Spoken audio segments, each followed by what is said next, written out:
Hi friends, welcome to my channel. జేడీకేడి మీనన్ మనుషులని చితకబాది అందులో ఒక అతని ఫోటోని సాధు సార్కి పంపించగా సాధు సార్ జేడీకేడీలకి కాల్ చేస్తారు. జై హింద్ సార్ అని స్టార్ట్ చేసిన జేడీకి ఇలా చెప్తూ ఉంటాడు. సాధు, మీరు పంపించిన ఫోటోలోని వ్యక్తి మీనన్ మనిషి.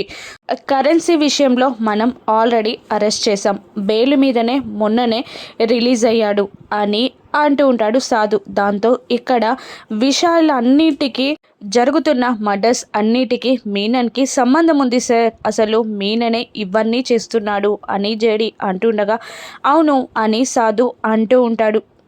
ఇక జేడి ఇలా అంటుంటుంది, ఇక్కడ పెద్ద ప్లానే చేసినట్టున్నాడు, ఎన్ని మర్డర్స్, ఇంత ప్లానింగ్ లాగా అందరినీ భయపెట్టి ఊరి నుండి పంపించేస్తున్నాడు, మీననే డైరెక్ట్గా ఇన్వాల్వ్ అయ్యాడు అంటే ఏదో పెద్దగా చేయబోతున్నాడు సార్, కానీ అదేంటో తెలియట్లేదు అని జేడి అంటూ ఉండగా సార్ ఊరంతా తిరిగి చూసాము, ఇక్కడ ఇంకేమీ అబ్నార్మల్గా కనిపించలేదు అని అంటూ ఉంటాడు కేడి. ఓకే అలాగే, ఇదంతా మీనన్ పని అని అర్థమవుతుంది, కానీ ఆ ఫైటింగ్లో మన వాళ్ళకి కూడా దెబ్బలు తగిలాయంట కదా అని అనగా ఐజీ సార్ చెప్పారా అని జేడి అడుగుతుంటుంది. అవును అని అనగా కోపంతో పిడికిలి బిగిస్తుంది జేడి. మేఘనా అని అనుకుంటూ ఉంటుంది. మేఘనా కాదు, అలా అని ప్లానింగ్ లేకుండా అక్కడ ఉండడం కరెక్ట్ కాదు, ప్లానింగ్ లేకుండా అక్కడ ఉండడం అనేది మీనన్ చేతికి గనిచి ఎదురుగా వెళ్ళడం లాంటిది, వద్దు మీరు వచ్చేయండి, ప్లానింగ్ చేసుకొని మళ్ళీ వెళ్దురు కానీ అని సాధు అనగా ఓకే అని అంటూ జైహింద్ చెప్పి జేడి కాల్ కట్ చేస్తుంది. సాధు సార్ చెప్పింది కూడా కరెక్టే కదా, ఇప్పుడు అప్పుడే మీనన్ రాడు, అటువంటి టైంలో మనం ఇక్కడ ఉండడం టైం వేస్ట్ తప్ప ఏమీ లేదు, దాత్రి సిటీకి వెళ్ళిపోదాం అని కేదార్ అంటుండగా అప్పుడే మళ్ళీ జగదాత్రి ఫోన్ రింగ్ అవుతూ ఉంటుంది. ఇక వదిన ఈ టైంలో కాల్ చేస్తుంది ఏంటి అని జగదాత్రి అంటుండగా ఏంటో అడుగు అని కేదార్ అంటుంటాడు. వదిన బాగున్నారా, ఈ టైంలో కాల్ చేశారేంటి అని టెన్షన్గా జగదాత్రి అడుగుతుండగా అయ్యో పడుకున్నారా, డిస్టర్బ్ చేశానా అని అంటూ ఉంటుంది కౌశికి. అయ్యో లేదు వదిన, మీరు బాగున్నారా అని అడుగుతున్నాను అని జగదాత్రి అనగానే బాగానే ఉన్నాను, రేపు పిన్ని బర్త్డే ఉంది, అందరూ పక్కనే ఉంటారు, కానీ మీరున్న ధైర్యం వేరే ఉంటుంది, అందరు ఉన్నారు కాబట్టి మళ్ళీ ఏదన్నా ప్రాబ్లం చేస్తారేమో, మీరు పక్కనుంటే నాకు ధైర్యంగా ఉంటుంది, మీకు పని లేకపోతేనే రేపు ఇంటికి రండి, లేదంటే నేను హ్యాండిల్ చేసుకోగలను అని కౌశికి మహుమాటంగా మాట్లాడుతుండగా అది చెప్పాల వదిన, ఖచ్చితంగా రేపు మేము మార్నింగ్ టిఫిన్ టైం కల్లా వచ్చేస్తాం అని అంటూ ఉంటుంది జగదాత్రి. థ్యాంక్ యూ జగదాత్రి అని అంటూ కాల్ కట్ చేస్తుంది కౌశికి. ఇక రేపు ఎర్లీ మార్నింగ్ మనం బయలుదేరానని టీంకి చెప్పు అని అంటుంది జేడి. అలాగే అంటాడు కేడి. తెల్లవారుతుంది. తెల్లవారేసరికి అన్నట్టుగానే జగదాత్రి కేదార్లు ఇంటికి వచ్చేస్తారు.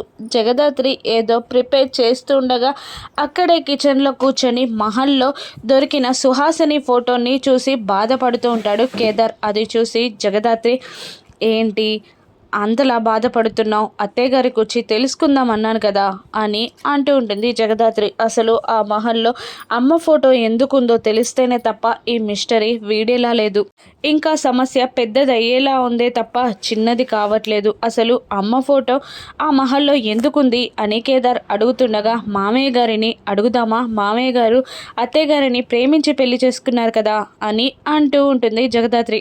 నైస్ ఐడియా అంటూ గార్డెన్లో కూర్చొని మొబైల్ చూసుకుంటున్న సుధాకర్ దగ్గరికి జగదాత్రి కేదార్లు వెళ్తారు.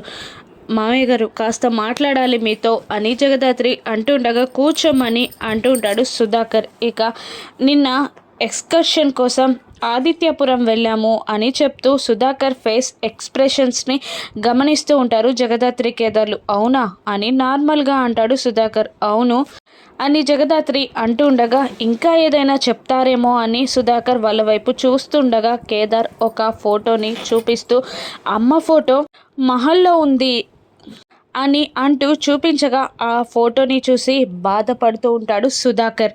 అప్పుడు ఎలా ఉందో ఫోటోలో కూడా అలాగే ఉంది అని అనేస్తాడు సుధాకర్. అసలు ఆ మహల్లో అమ్మ ఫోటో ఎందుకుందో మీకు తెలుసా నాన్న అని అడిగేస్తాడు కేదార్. ఇక దాంతో లేదురా, అసలు మీ అమ్మ నాకు పరిచయం అయింది ఇక్కడే, తనకి సంగీతం అంటే ఇష్టం, నాకు కూడా ఇష్టం వల్ల పరిచయం పెరిగి ప్రేమగా మారింది, మా కుటుంబంలో ఒప్పుకోరని నేను చెప్తే మా కుటుంబంలో కూడా ఒప్పుకోరను తను చెప్పింది.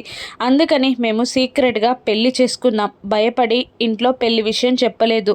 ఆ విషయం మా నాన్నకి తెలిసి సుహాసినిని వద్దంటూ వైజయంతికిచ్చి పెళ్లి చేశారు. ఆ తర్వాత నేను సుహాసినిని కలవలేదు అని చెప్పడం ముగిస్తాడు సుధాకర్. ఎన్నిసార్లు అడిగినా వాళ్ళ పుట్టింటి విషయాలు చెప్పేది కాదు, దాటేసేది. తనని బాధ పెట్టడం ఇష్టం లేక నేను మళ్ళీ అడిగేవాణ్ణి కాదు అని సుధాకర్ అంటూ ఉంటాడు. ఇక ఓహో, ఈయనకు కూడా తెలియదన్నమాట అని జగదాత్రి అనుకుంటుంటుంది. సరే మామయ్య గారు అంటూ ఆ మొబైల్ని తీసుకొని జగదాత్రి ముందుకు వెళ్తూ ఉంటుంది.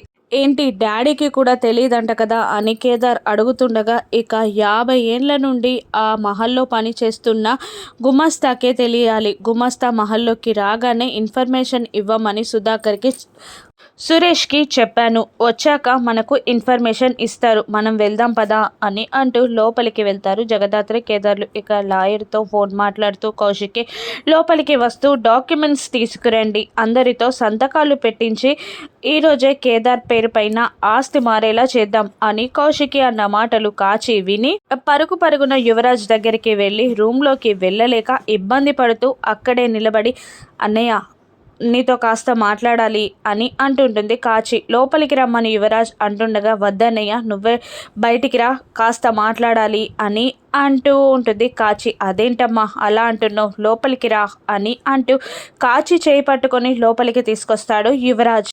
ఒక్క మాట అన్నానని ఇంకా కోపం పోలేదా అని వైజయంతి అంటుండగా, నువ్వు ఒక్క మాట అంటే నీ కోడలు 4 మాటలంది పెద్దమ్మా అని అంటుంటుంది కాచి. నేను అన్నది నిన్ను కాదు, కౌశికి వదినని అని అంటూ ఉంటుంది నిషిక. అయినా తన విషయం తెలుసు కదా నీకు, ఎందుకంతలా ఫీల్ అవుతున్నావు అని కాచిని అంటుంటాడు యువరాజ్. ఇక కాచి చెప్పడం స్టార్ట్ చేస్తుంది. కౌశికి అక్క కేదార్ పేరు పైన ఆస్తి రాయడానికి పత్రాలు తీసుకురమ్మని యువరాజ్కి చెప్పేస్తుంది కాచి.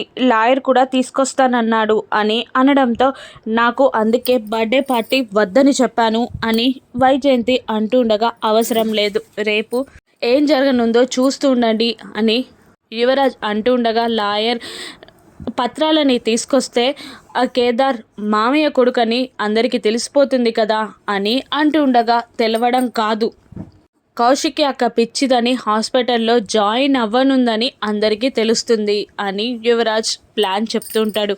ఈసారి మిస్ అవుతుందా అని నిషిక అంటుండగా, ఈసారి పర్ఫెక్ట్గా ఉంటుంది, ప్లాన్ మిస్ అయ్యే ఛాన్సే ఉండదు అని యువరాజ్ అంటుంటాడు. ఇక జగదాత్రి కేదార్లు ఏదో ఆలోచిస్తూ ఉంటారు. ఏమైంది అని కేదార్ అడుగుతుండగా, వదిన వెనకాల పడుతున్న అతనెవరో ఆలోచిస్తున్నాను అని జగదాత్రి అంటుంటుంది. అదే టైంలో వెనకాల నుండి బాలరాజుని నిషిక తీసుకొచ్చి స్టోర్ రూమ్లో పెడుతుంది. ఇక టిష్యూస్ కోసం అప్పుడే స్టోర్ రూమ్కి వెళ్తుండగా నిషిక యువరాజ్ ఇద్దరు టెన్షన్ పడుతూ ఉంటారు. ఇక కింద నుండి కేదార్ ఇలా అంటూ ఉంటాడు, టిష్యూస్ బాక్స్ ఇక్కడే ఉంది దాత్రి అనగానే డోర్ ఓపెన్ చేసిందల్లా చూడకుండా క్లోజ్ చేసి వచ్చేస్తుంది. ఇక నువ్వు అక్కని చూస్తూ ఉండు, నేను వెళ్ళి మామయ్యకి ప్లాన్ చెప్తాను అని అంటూ యువరాజ్ బాలరాజు దగ్గరికి వెళ్ళి విషం బాటిల్ తీసుకొచ్చారా అని అడుగుతుండగా చూపిస్తాడు బాలరాజు. ఈ విషాన్ని కేక్లో కలిపేయండి, అక్క ముందు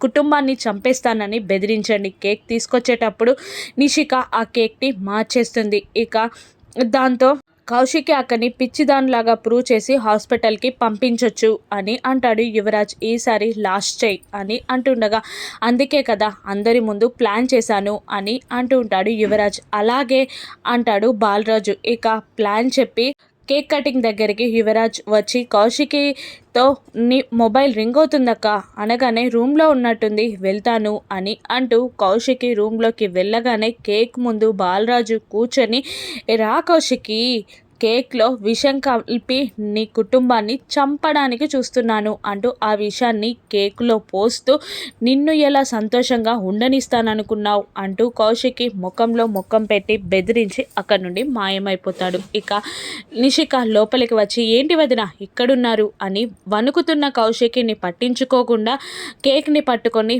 బయటికి వెళ్ళిపోతుంది నిషిక.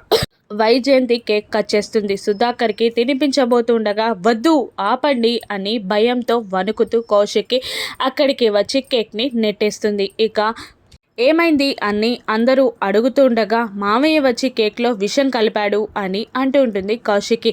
చనిపోయిన మీ మామయ్య వచ్చి కేక్లో విషం కలిపారా అని అక్కడున్న షేర్ హోల్డర్స్ అడుగుతుండగా అవును, కొన్ని రోజుల నుంచి మామయ్య నన్ను చంపాలని చూస్తున్నాడు అని కౌశిక్కి అనేస్తుంది. దాంతో అందరూ అవాక్కవుతారు. ఈసారి యువరాజ్ కౌశికిని పిచ్చాస్పత్రికి పంపిస్తాడా? జగదాత్రి ఎలా కాపాడుతుంది కౌశికిని? రాను ఎపిసోడ్స్లో చూద్దాం. Thank you for watching.